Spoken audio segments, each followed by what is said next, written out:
The massive alien vessels appeared silently above every major city on Earth. Their black hulls blocked the sun like giant shadows. People stopped and stared upward, mouths open in shock. Cars halted in streets. Phones dropped from hands. The world froze in that moment. Similar ships had appeared throughout the galaxy over the past month. 27 advanced alien civilizations had encountered these vessels. All 27 had surrendered, without firing a single shot. In the underground command center beneath Seoul, Director Kim watched the main screen with a tight expression. Her normally calm face showed lines of worry as she observed the alien mothership hovering over the city. "They're broadcasting on all frequencies," reported Lieutenant Zhou, her fingers moving quickly across her control panel. "The message is the same as the ones sent to other worlds." The message appeared on screen, translated into all Earth languages. "We are the Voidborn. Resistance is futile and illogical. You will surrender your planet, resources and autonomy within 48 hours or face complete extinction." This is not a negotiation.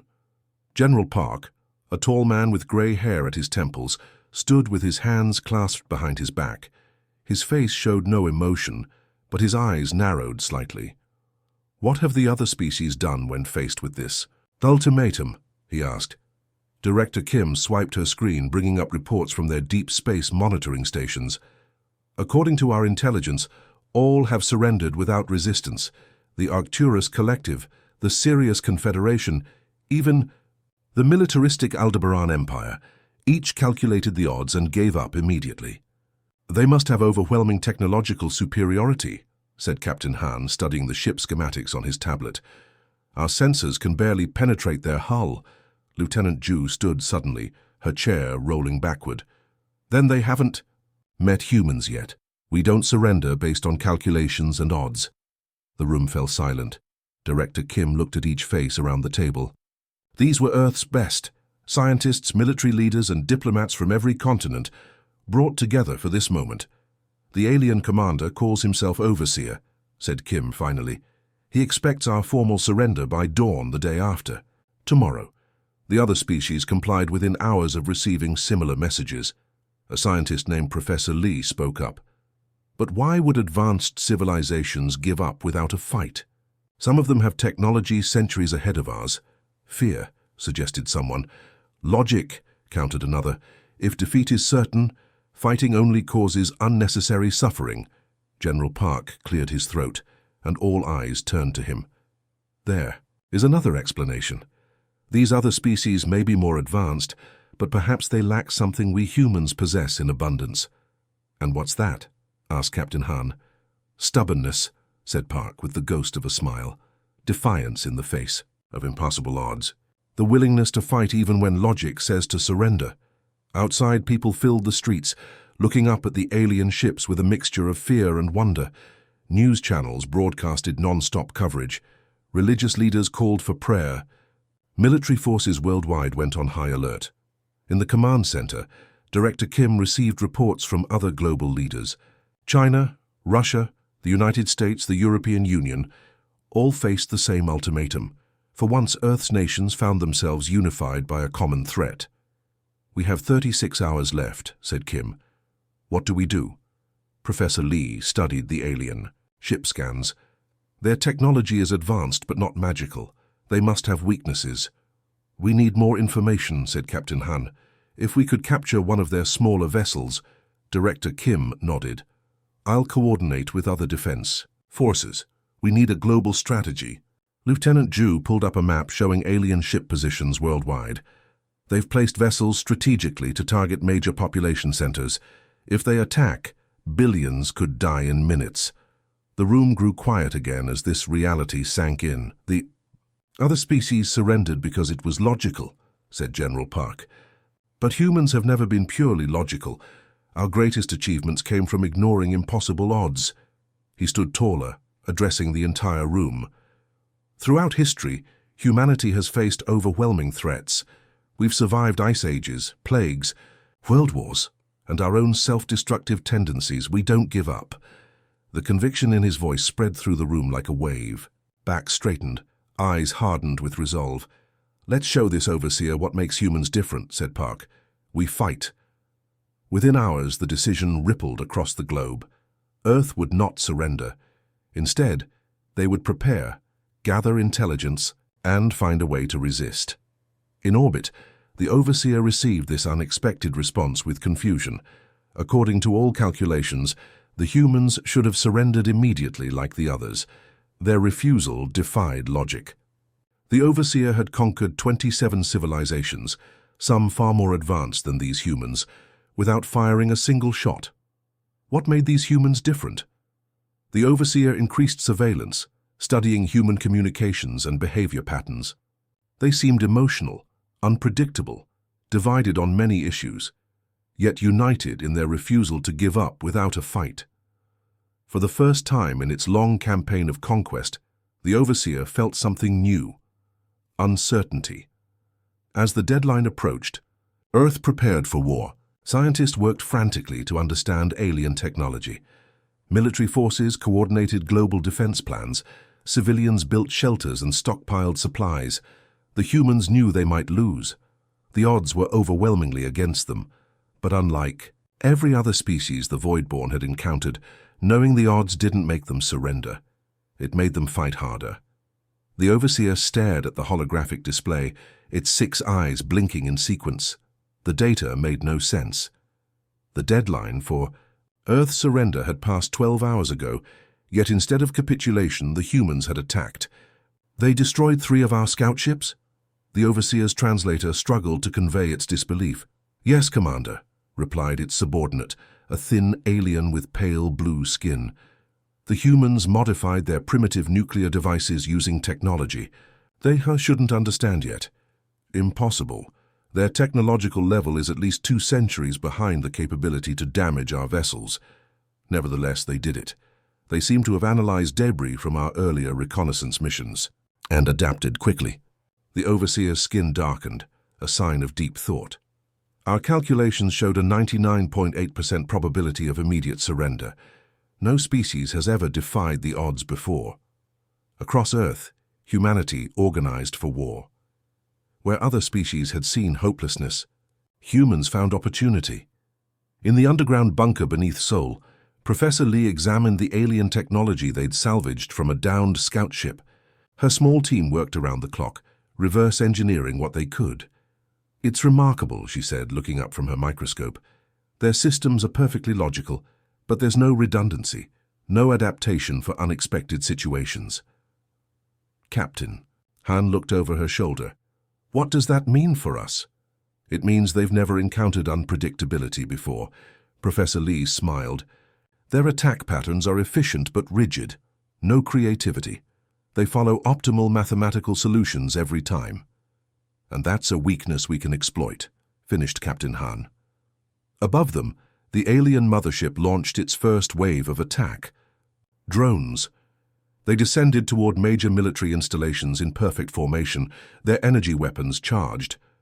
But where the Voidborn expected organized resistance, they found chaos. Human forces had scattered, abandoning traditional defenses. Instead, guerrilla tactics and improvised weapons met the alien assault. In North America, farmers used crop dusters to deploy electromagnetic pulse devices against low-flying alien craft. In Africa, old landmines were modified with alien technology to create gravity traps. In Russia, nuclear submarines launched surprise attacks from beneath the Arctic ice. The overseer watched the battle statistics with growing confusion. Human tactics defied optimal strategy. They took massive risks. They sacrificed valuable assets for minimal gains. Nothing made sense. "They should be focusing on protecting their population centers," the overseer said. "Instead, they're fighting in unpredictable patterns." Its subordinate checked the data again. "We've lost 17 attack vessels in the past hour. Our casualty rate is 400% above projections." For the first time in its long existence, the overseer felt something akin to frustration. In the command center, Director Kim coordinated global resistance efforts. Sleep-deprived but determined, she connected with leaders worldwide through secure channels. "The aliens are pulling back their first wave," she announced. "We've hurt them." General Park nodded. They didn't expect us to fight at all, much less effectively. But this is just the beginning. We've received an interesting message, said Lieutenant Zhou, looking up from her console. Her eyes were wide with surprise. From the Proxima Centauri system. The room fell silent. A small faction of the Norith species, one of the first to surrender to the Voidborn, has been monitoring our resistance. They want to help us. Director Kim leaned forward. How? And why now? They say our resistance has inspired them. They've never seen anyone stand against the Voidborn before. They're offering technical information about the alien fleet. This unexpected development spread hope throughout the human resistance. They weren't alone in the galaxy after all. The Norith. Data proved invaluable. Within days, humans learned that the Voidborn shields couldn't adapt to random frequency shifts. Their targeting systems couldn't predict completely irrational movements. Their command structure couldn't process multiple contradictory information streams. All weaknesses born from never having faced a truly unpredictable enemy. 3 weeks into the war, humanity achieved its first major victory.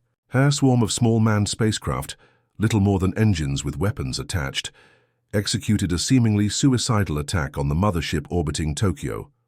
Most were destroyed immediately, but enough got through to damage the vessel's propulsion system. As the massive ship lost altitude, emergency protocols forced it to retreat to orbit. Videos of the burning alien ship spread across the planet and beyond. For the first time, the Voidborn had been driven back. In the quiet of its command chamber, the Overseer reviewed the battle footage again and again. The human pilots had flown directly into certain death. Their survival probability had been less than 12%, yet they had attacked anyway. "Bring me all available data on human psychology," the Overseer ordered. "There is something we're missing." Meanwhile, inspired by Earth's resistance, small rebellions began on conquered worlds. The Norith weren't the only ones watching. Species that had surrendered without a fight began to question their decision. In their underground command center, Director Kim received more messages from alien allies. Resources, information, offers of support. "We're not just fighting for Earth anymore," she told her team. "We're fighting for every species that lost hope." General Park nodded gravely. "The Voidborn have conquered through fear and intimidation, never having to fight a real war. They don't understand what they've awakened in humanity." "And what's that?" asked Captain Han. "There's one thing more powerful than fear," said General Park. "Hope." 6 months into the war, Earth had moved beyond mere survival. The early victories, though small, had shown that the Voidborn could be hurt. Now it was time to take the fight to them. "Operation Thunderbolt is a go," whispered Commander Choi as the stealth ships approached the Voidborn supply station orbiting Mars.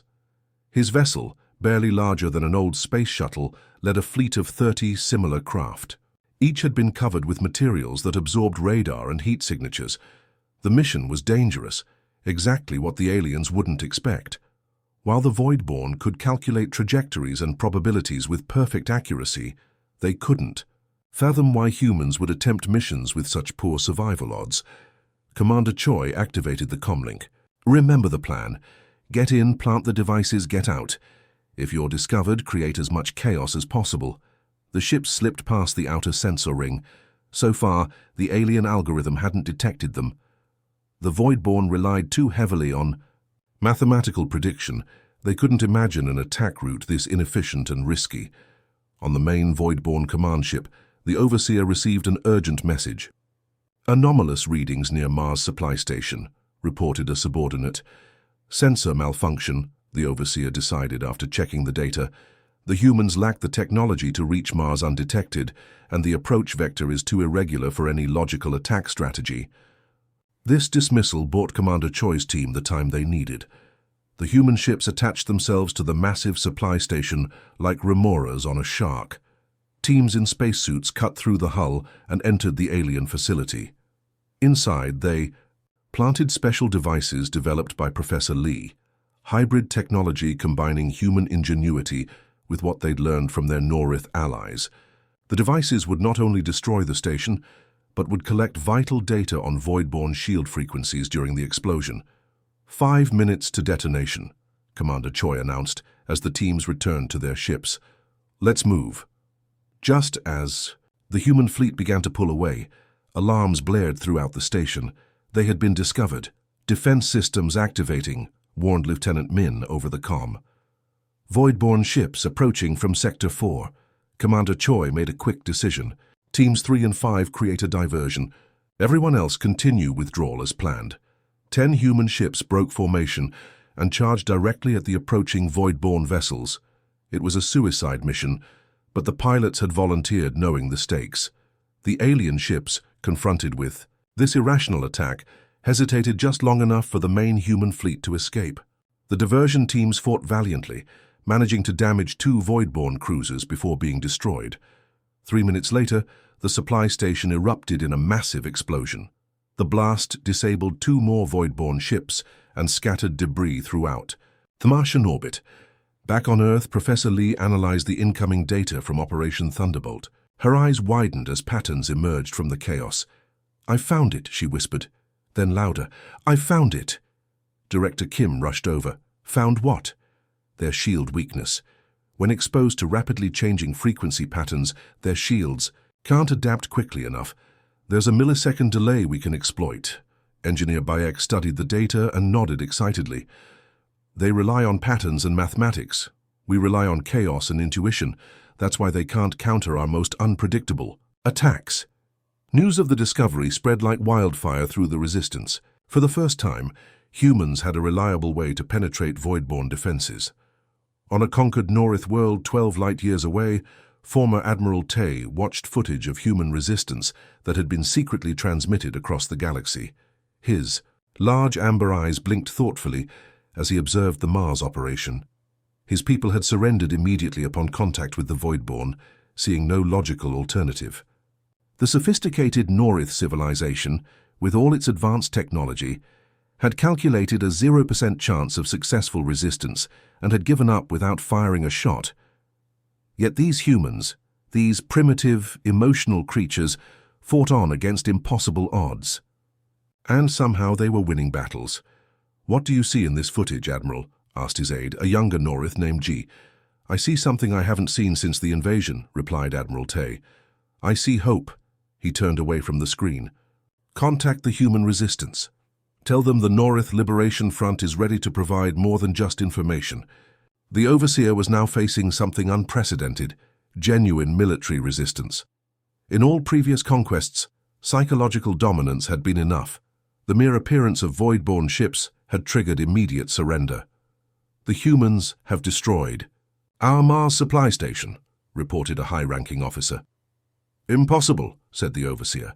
"Their technology is insufficient for such an operation." Nevertheless, they succeeded. "Our analysts believe they have also discovered a weakness in our shield harmonics." The Overseer's skin darkened to a deep purple, a sign of extreme agitation. "Increase production of war vessels. Deploy the reserved fleets. The humans must be eliminated before their resistance spreads." Unknown to the Overseer, it was already too late. The spark of resistance had ignited across the galaxy. Inspired by human determination, small groups on conquered worlds began to question their surrender. Secret communications traveled between stars. Plans were made. Hope, long extinguished, flickered back to life. In Earth's command center, Director Kim received a transmission from Admiral Zhou. "The North Liberation Front has sabotaged 3 void-borne outposts in the Proxima Centauri system," he reported. "We are no longer alone in this fight." General Park nodded with satisfaction. "The Voidborn have never fought a real war. They've relied on fear and intimidation. Now they face not just humans, but a growing galactic resistance. And we have something they don't understand," added Captain Han. "What's that?" asked Lieutenant Zhou. "The willingness to risk everything for freedom," he replied. "Some things are worth dying for, a concept the Voidborn cannot comprehend." The counterattack had begun. The Overseer's flagship entered Earth orbit, its massive form dwarfing even the largest human space stations. Unlike the sleek black vessels of the regular Voidborn fleet, this ship glowed with a pale blue light. At its center was a weapon the conquered species called the Planet Killer. Inside the flagship's command center, the Overseer watched Earth with all 6 of its eyes. For the first time in the Voidborn's long history of conquest, they had been forced to bring out their ultimate weapon. "Broadcast on all Earth frequencies," ordered the Overseer. Its voice was flat, emotionless. On the planet below, screens in. Homes, public squares, and military bases suddenly showed the same image. The Overseer, a tall figure with greyish skin and multiple eyes arranged in a circle around its head. "Humans of Earth," the message began. "Your resistance has gone beyond what any species has attempted before. It is illogical and futile. We now present our final demand. Surrender immediately, or we will destroy your homeworld." The Overseer paused, allowing the translation to reach all corners of the globe. "You have 6 hours to comply." In the underground command center, Director Kim watched the broadcast with a grim expression. The room had gone silent. "Can they really destroy the planet?" asked Lieutenant Zhou, her voice barely above a whisper. Professor Lee nodded slowly. "According to the Norith data, they've used this weapon twice before, both times on species that initially resisted." General Park stood with his hands clasped behind his back, his face showing no fear. "So we have 6 hours to find a solution or face extinction." Director Kim stood up suddenly. "No. We have 6 hours to show the galaxy what humanity stands for." She turned to the communications team. "Prepare to broadcast, not just to Earth, but to every world we can reach." "What message?" asked Captain Han. "The truth," said Kim. "Not a message of surrender or fear, but of defiance." Within an hour, Earth began broadcasting something the Overseer never expected. Not pleas for mercy or offers of surrender, but footage of human resistance. They showed ordinary people fighting back against overwhelming odds, children sheltering, underground, drawing pictures of hope and victory, scientists working day and night to find weaknesses in alien technology, soldiers sacrificing themselves to save others. The broadcast reached every corner of Earth, but more importantly, it leaked, past Voidborn communication blocks to reach the conquered worlds. Admiral Zhou watched from his hidden base on a Norith colony. Around him, his people saw humans, technologically inferior but spiritually unbroken, standing against the enemy that had made the mighty Norith surrender without a fight. "We fight not just for Earth," declared Director Kim in the broadcast's finale, "but for all who wish to be free. Whether we survive or perish, let this be our message to the stars. Some things are worth fighting for, even in the face of certain defeat." The broadcast ended. The 6-hour deadline ticked closer. Admiral Zhou looked at his officers. "Prepare our fleet." "For what purpose?" asked his second-in-command. "For war," replied Zhou. "The humans have shown us that surrender was never the only option." Across the galaxy, the broadcast reached other conquered worlds. The Arcturus Collective, the oldest of the subjugated species, watched with growing awareness. The Sirius Confederation, whose mathematical models had led them to immediate surrender, began recalculating based on new variables. On the flagship, the Overseer received disturbing reports. "Rebellion on 3 Norith worlds," said a subordinate, "and Arcturus ships are breaking containment protocols." "Impossible," said the Overseer. "No conquered species has ever rebelled." The human broadcast reached them. It appears to have inspired them. The Overseer's skin darkened. "Commence planet killer charging sequence. Earth must be eliminated immediately." As the weapon began to power up, sensors detected multiple ships entering the solar system. "Norith vessels," reported a Voidborn officer. 17, no, 23, ships approaching at high speed. "Destroy them," ordered the Overseer. But before the Voidborn fleet could engage, another alert sounded. More ships were arriving, vessels from the Arcturus Collective, the Sirius Confederation, and 3 other formerly surrendered species. In the command center, Lieutenant Zhou called out, "Director, we're receiving transmissions from alien ships. They say they're here to help us." Director Kim rushed to the communications station. On the screen was Admiral Zhou, his amber eyes gleaming with determination. "People of Earth," he said, "the Norith Liberation Front stands with you. Your courage has awakened what we had forgotten, that freedom is worth fighting for. Similar messages flooded in from other alien vessels. The Arcturus Collective, ancient and wise. The Sirius Confederation, logical and precise. All had been inspired by humanity's stand. The Voidborn are still charging their weapon, warned Captain Han. Even with our new allies, we may not have enough firepower to stop them. Professor Lee looked up from her console, a spark of hope in her eyes. Maybe we don't need to outgun them. The combined fleet gives me an idea. She quickly explained her plan, using the ships from 7 different species, each with unique technology, to create a shield frequency pattern so complex and unpredictable that the Voidborn computers couldn't adapt. It's never been tried, she admitted. But that's exactly why it might work, finished Director Kim. The Voidborn can't predict what's never been done before. As the planet killer neared full charge, the newly formed alliance positioned their ships in a complex formation around Earth. Each vessel adjusted its shields to a specific frequency, creating a pattern that changed constantly. In space above, the planet, the Overseer watched with growing unease as its tactical displays filled with warning symbols. For the first time in its existence, the Voidborn commander faced a situation with no clear mathematical solution. The humans have united our conquered subjects against us, it observed. A possibility our models rated at 0.001%, the planet killer, reached full charge, its blue glow intensifying. Fire, ordered the Overseer.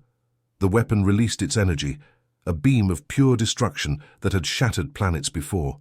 It struck the combined shield of the Alliance fleet and held. The combined fleet, human ships alongside vessels from 7 formerly surrendered species, faced the Voidborn armada above Mars. The planet killer's first shot had been blocked by their unified shield, but the weapon was charging again. They had perhaps 20 minutes before the next blast. All ships report heavy damage to shield systems, said Lieutenant Zhou, reading the incoming data. We can't block another direct hit. The command center hummed with tense activity. This was humanity's final stand, and now it was a final stand for their new allies too. What about Professor Lee's virus? Asked Director Kim, turning to where the scientist worked furiously at her console. Almost ready, Professor Lee replied without looking up. Her fingers flew across the keyboard. But we need to get it into their main system. Someone has to physically deliver it to the flagship. General Park nodded. I'll lead the strike team myself. No, said Director Kim. We need you here coordinating the fleet. Captain Han will lead the mission. Captain Han straightened his shoulders. I won't let you down. As he left to prepare his team, General Park approached Director Kim. Are you certain this will work? He asked in a low voice, nodding toward Professor Lee and her consciousness. Virus, no, she admitted. But certainty is their weakness, not ours.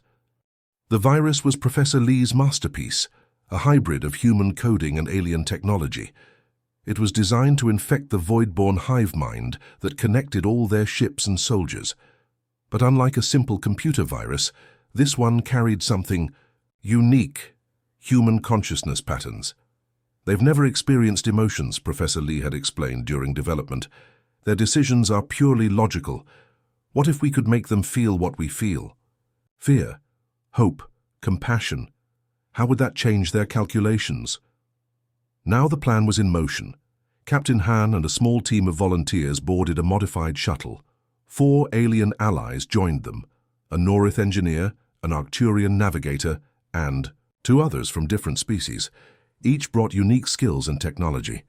The Voidborn expect a logical attack, Captain Han told his team as their shuttle launched. So we'll do something completely illogical. Instead of approaching the flagship directly, they flew toward the sun, using its radiation to mask their heat signature.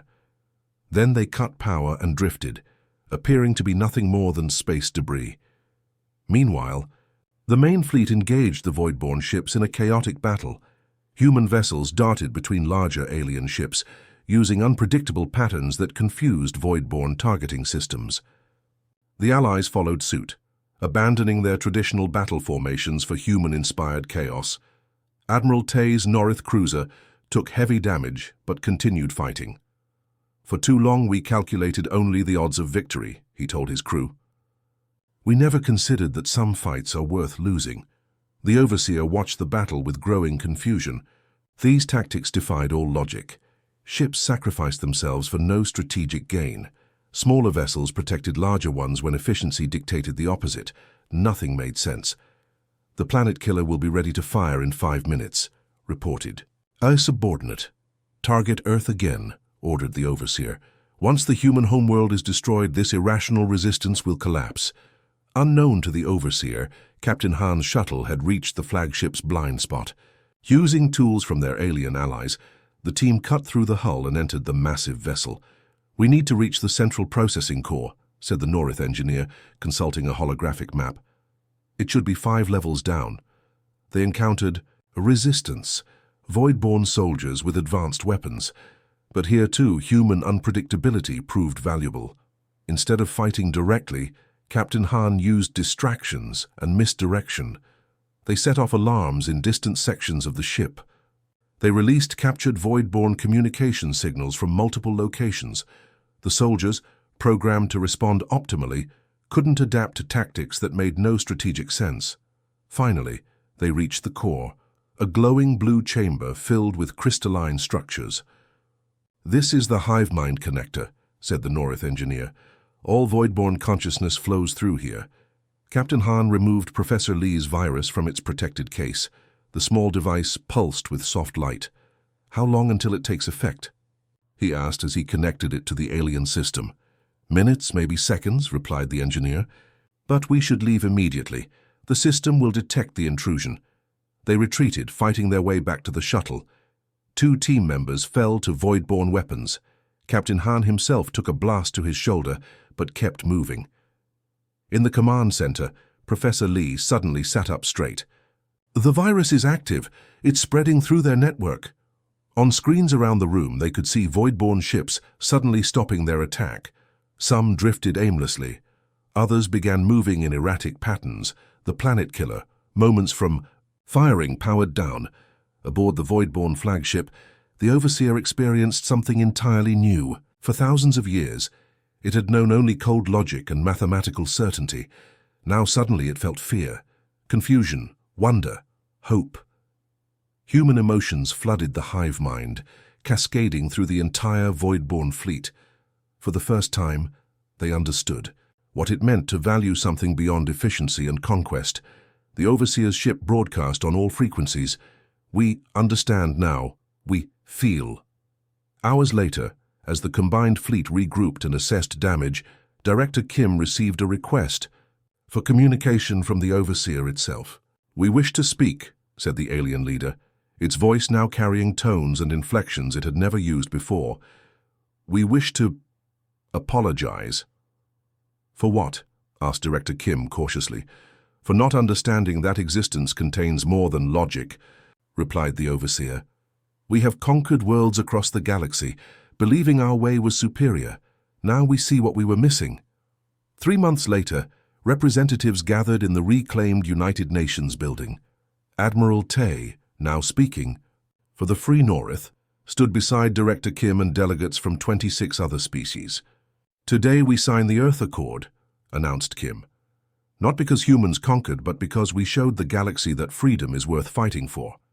As the delegates signed, Captain Han, his arm still in a healing sling, leaned toward Lieutenant. "Zhou, you know what made the difference in the end?" "What?" "The fact that we never calculated the odds of victory. We just knew surrender wasn't an option."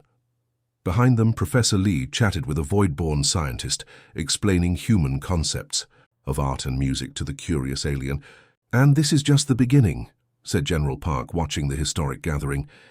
"Imagine what we can all accomplish together." Outside the windows, Earth shone blue and beautiful under the sun, and in orbit above, ships from a dozen species patrolled peacefully side by side, guardians of a new galactic alliance born from humanity's refusal to surrender.